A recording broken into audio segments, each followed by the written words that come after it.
वसंत का आशियाना।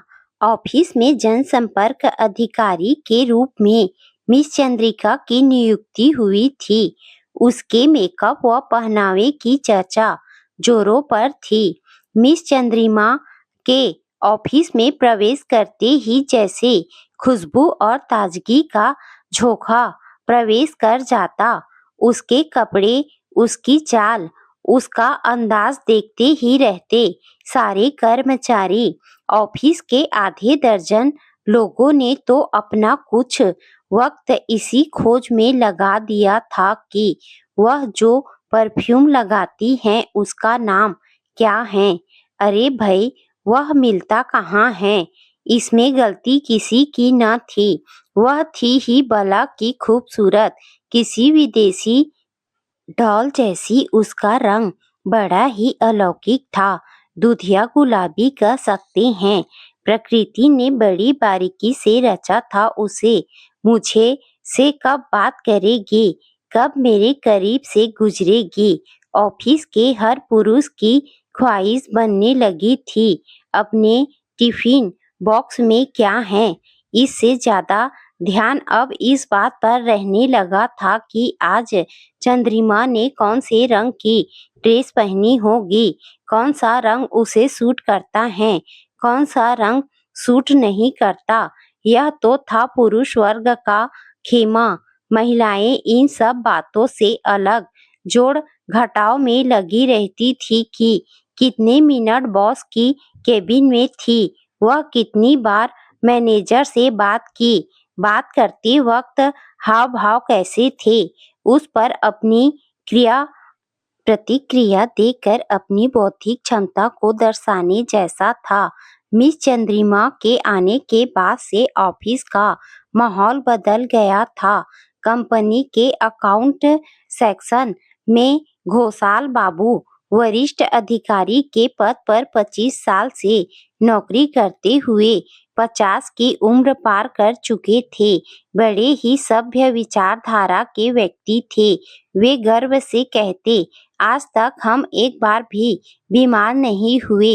इसका कारण जानते हो, मेरा पत्नी मिताली है। मिताली 45 वर्षीय साधारण कद काठी की संभ्रांत महिला थी, जो कि रविंद्र संगीत में विशेष रुचि रखती थी। आसपास का परिवेश परिकृत रखने वाली एक साधारण रंग रूप की स्वामिनी थी वह। पति और बेटा दोनों के लिए खास टाइम चार्ट बना रखा था उसने। उन्हें कब क्या खाना है, क्या पहनना है, सब पर निगरानी रखती थी वह। यही वजह थी कि आज तक घोषाल बाबू ने कभी हॉस्पिटल का मुंह न देखा था। उनका बेटा तपोस घोषाल विदेश में रहकर दंत चिकित्सक की पढ़ाई कर रहा था। यूनिवर्सिटी की तरफ से छात्रवृत्ति मिल रही थी, वरना कलकत्ता के पार्क स्ट्रीट के पैकर्स एंड मूवर्स कंपनी के अकाउंटेंट की इतनी औकात कहाँ होती है कि बेटे को विदेश भेज पाते। फरवरी महीने में ऑफिस में सर्वर डाउन होने की वजह से कर्मचारी अपने अपने पेमेंट की जानकारी लेने बारी बारी से घोषाल बाबू के पास आ रहे थे। चंद्रिमा सबसे आखिर में पहुंची। घोषाल बाबू फाइल बंद कर चुके थे। खुशबू का एक जबरदस्त झोंका अंदर आया, जैसे शांत जल में किसी ने कंकर फेंक दिया हो। चंद्रिमा ने मुस्कुराहट बिखेरी। इससे घोषाल बाबू भी घायल हुए बिना न रह सके। सॉरी घोषाल बाबू, मैं थोड़ा लेट हो गई। घोषाल बाबू को फाइलें बांधते हुए देख मिस चंद्रिमा ने कहा। घोषाल बाबू ने नजरें उठाकर देखा। शाम तक शरीर और मन दोनों थक कर चूर हो जाते थे। मेहनत के चलते पसीने से केबिन भरा होता था। ऐसे में चंद्रिमा के परफ्यूम की खुशबू ने मन मस्तिष्क को उद्वेलित कर दिया था। अपने स्वभाव के मुताबिक वो नक चढ़ी कल आना घोसाल बाबू कह सकते थे, लेकिन ऐसा कह न पाए। किसी यंत्रवश खाली चेयर की तरफ इशारा कर चंद्रिमा को बैठने का आदेश दे दिया। फाइल खुलने लगी। चंद्रिमा की हर बात का जवाब देना उन्हें अच्छा ही नहीं बल्कि परम कर्तव्य लग रहा था। ऐसा नहीं कि मिस चंद्रिमा का रूप लावण्य चर्चा बनकर उनकी केबिन में पहले नहीं आया था, पर उस वक्त उन्हें ये बातें बेकार लगी थी। उस पर उन्होंने अन्य कर्मचारियों को फटकार भी लगाई थी। चरित्र और स्वभाव सुंदर होने चाहिए, न कि चेहरा, कहकर नैतिक मूल्यों का ज्ञान दीप जला गए थे। फिर आज यह सब क्या था? शायद यही वह सत्य था कि प्यार की संवेदना उम्र की मुहताज नहीं होती, और इसी सत्य को वे झुठला नहीं पा रहे थे। पत्नी के बालों को काला करने के आग्रह पर रंग से क्या होता है, अंदर की जिंदा दिली देखिए। जुमला आराम से पढ़कर आगे बढ़ जाते थे। उसी बालों की सफेदी को बार बार हाथ रख कर छिपाने की कोशिश जारी थी। डर था कि कहीं उम्र का फासला बातचीत में बाधक न बन जाए। आखिर में चंद्रिमा ने मुस्कुराकर थैंक यू घोसाल बाबू कहा तो वह सुख मिला जो सूखते गले को मटके का शीतल जल दे जाता है। घड़ी देखी तो रात के 8 बज चुके थे। मिताली इंतजार कर रही थी। घर का दरवाजा पहले से खुला था। किसी शायर की गजल ड्रीमगर्ल, किसी झाल का कमल ड्रीमगर्ल घोसाल बाबू गुनगुनाते अंदर आए तो मिताली आश्चर्य में पड़ गई। आज तक कभी ओम जय जगदीश तक न गुनगुनाने वाला इंसान आज यह गाना गा रहा था। क्या हुआ, बोलो? मिताली ने उनकी खुशी में शामिल होने की कोशिश की। चेहरे पर आई मुस्कुराहट को लगभग छिपाकर खुश होने की वजह को बड़ी सफाई से टाल गए। वे मन के चलचित्र कक्ष में चंद्रिमा बैठी थी। जल्दी से खाना खाकर बिस्तर पर लेट कर उस पल को जीना चाहते थे। उस वक्त घोसाल बाबू को पत्नी की कोई भी बात उन्हें रास्ते में आ रहे रोड़े की भांति लग रही थी। मिताली अपनी दैनिक दिनचर्या में लगी हुई थी। खाना खाने के बाद वह वास्तु दोष का ख्याल रखते हुए घर की शांति के लिए जूठे बर्तन धोने लगी। घोसाल बाबू पर चंद्रिमा की आसक्ति इतनी बढ़ गई थी कि पत्नी को बीपी की मेडिसिन देना भी भूल गए। अगली सुबह पत्नी से पहले उठकर जॉगिंग पर चले गए। पिछले 2 दशकों से पत्नी आग्रह कर रही थी, कभी ध्यान नहीं दिया था। पति को बिस्तर पर ना पाकर मिताली चिंतित हुई। ऐसा तो कभी नहीं हुआ था। फोन लगाया तो रिंग सामने रखे फोन में बजने लगी। घर के जरूरी काम निपटाने के बाद गर्म पानी देकर उन्हें जगाती थी। जरूरत पड़ने पर हाथ पैर दबाना भी सामान्य क्रिया जैसा था, लेकिन आज प्रकृति को शुक्रिया कर संतुष्ट हो रही थी। देर आए दुरुस्त आए जुमले को मन ही मन दोहराया और बाकी काम समेटने लगी। घोसाल बाबू ने जॉगिंग करते करते कमरे में प्रवेश किया। गर्म पानी के ठंडा हो जाने पर चिल्लाना चाहते थे, लेकिन थोड़ी देर बाद चंद्रिमा से मुलाकात होगी यह सोचते ही शांत हो गए। मीतू, तुम क्या वह बालों को काला करने के लिए बोलती रहती हो? सोचा आज तुम्हारी बात मान ही लूं। घोसाल बाबू ने छोटे से आईने में बालों का निरीक्षण करते हुए कहा। मिताली की खुशी का ठिकाना न रहा, क्योंकि आज घोसाल बाबू ने उसकी बात जो मान ली थी। लेकिन आज तो गुरुवार है, आज तो शैम्पू नहीं लगा सकते। नियम निष्ठा का पालन करने वाली मिताली ने याद दिलाया, धत तेरी की, तुम्हारा गुरुवार शनिवार तुम ही लगाओ। तो घोषाल बाबू का बावला मन आज प्रेम के प्रथम किरण में खुद को आह्लादित करने को व्याकुल था। पत्नी की अवहेलना करने में तनिक भी देर न लगी। ठीक है, यहाँ बैठो, लगाती हूँ, मिताली ने बेमन से कहा और बालों को काला करने लगी। घोषाल बाबू नहाने चले गए। तब तक मिताली ने बेड पर कपड़े सजा कर रख दिए। सफेद शर्ट, ब्लैक पैंट और मैचिंग ब्लैक टाई। कभी उन्हें यह सजावट दुनिया की नायाब वस्तु लगती थी, पर आज श्याम श्वेत का मिश्रण लग रही थी। खुद से अलमारी खोली, सारे एक जैसे ही कपड़े थे। मीतू, मेरे लिए केवल फीके रंग के कपड़े ही क्यों?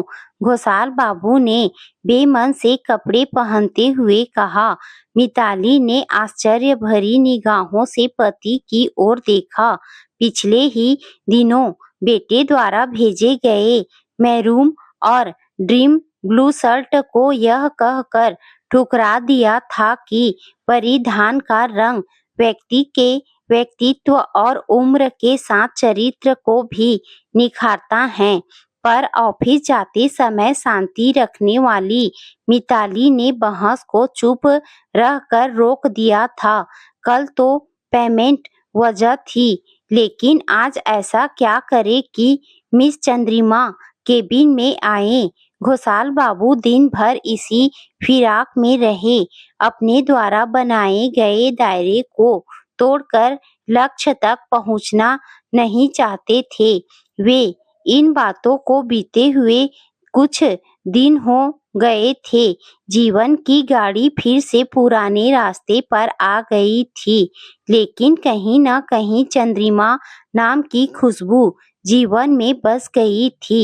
फिर एक दिन थके हारे घोषाल बाबू शाम को जब गाड़ी को पार्किंग से निकाल सड़क पर ला रहे थे कि दूर से ही मिस चंद्रिमा दिख गई।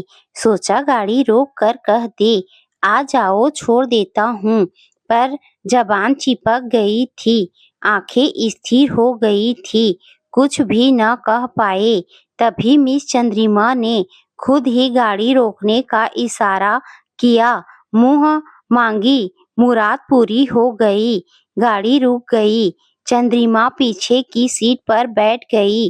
गाड़ी में परफ्यूम की भीनी भीनी खुशबू फैल गई थी। बैक मिरर से देखा। कौन कहता है यह सांझा की चंद्रमा है? यह तो भोर का तारा है। चालक का हाले दिल तो यह था कि सफर खत्म ही न हो। ना चाहते हुए भी घोषाल बाबू बैक मिरर से उस रूपसी को निहार रहे थे। कभी खुद पर खुद ही शर्मा जाते। इस बीच चंद्रिमा के कई फोन कॉल्स आए, जिससे घोषाल बाबू इतना तो जान गए कि वह एक सिंगल मदर है और उसके जीवन में कई परेशानियां हैं। मन किया उसके पास जाए, उससे बातें करे, कह दे कि अपने दर्द मुझे दे दो। इसी सोच में पड़े ख्याली पुलाव पकाते रहे। तभी फोन की घंटी बजी। घोषाल बाबू ने बेख्याली में ही फोन उठाया। घोषाल बाबू, ताड़ाताड़ी आसून आपकी मिसेज गिरने की वजह से बेहोश हो गई हैं। पड़ोसी दत्तो बाबू का फोन था। अचानक से दिमाग शून्य पड़ गया। पवित्र गंगा की तरह अविरल बहने वाली मिताली, जिसके स्नेह ने जीवन को सींचा था, वह अस्वस्थ हो गई थी। वह हर चीज जिसकी आवश्यकता थी मांगने से पहले सामने ला कर रख देती थी। आज उसे अपने पति की जरूरत थी और वे छी फोन डिस्कनेक्ट हो चुका था। कैसे, कब? घोषाल बाबू जानना चाहते थे। वापस कॉल किया तो दत्तो बाबू का फोन आउट ऑफ रेंज बता रहा था। जो चंद्रिमा अब तक छिटकी हुई चांदनी लग रही थी, अमावस में बदल गई थी। उसके परफ्यूम की खुशबू से दम घुटने लगा था। मीतू तो कोई खुशबू नहीं लगाती, फिर भी हमारा बगीचे सा महकता है। उसकी सलोनी छवि आंखों के सामने तैरने लगी। मैडम प्लीज उतर जाइए, यहाँ से आपका रास्ता दूसरी तरफ जाता है। घोषाल बाबू ने नीची नजरों से चंद्रिमा से कहा। चंद्रिमा इस तरह के व्यवहार के लिए तैयार न थी। उसने घोषाल बाबू की ओर देखा। आज तक किसी पुरुष ने इतने रूखे स्वर में बात तो दूर देखा भी न था। वह उतर गई। अचानक से क्या हो गया घोषाल बाबू को? मन ही मन वह सोचने लगी, मुझे माफ करना, तुम्हारा वक्त मैंने किसी और को दिया। मैं तुम्हारा दोषी हूँ। गाड़ी की स्पीड बढ़ती ही जा रही थी। किसी तरह घर पहुँचे। शुक्र था केवल पैर ही फिसला था, हड्डियां नहीं टूटी थी।